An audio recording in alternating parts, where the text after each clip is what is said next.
अस्सलामु अलैकुम वरहमतुल्लाहि वबरकातुहू। बिस्मिल्लाहिर्रहमानिर्रहीम। अब्दुल्लाह बिन उमर ने कहा, एक सफ़र में जो हमने किया था, हज़रत सल्लल्लाहु अलैहि वसल्लम हमसे पीछे रह गए और आप सल्लल्लाहु अलैहि वसल्लम हमसे उस वक्त मिले जब असर की नमाज का वक्त आ पहुंचा था।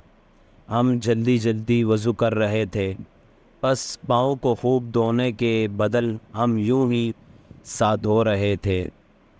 ये हाल देखकर आप सल्लल्लाहु अलैहि वसल्लम ने बुलंद आवाज़ से पुकारा, देखो, टेड़ियों की ख़राबी दोज़ख से होने वाली है।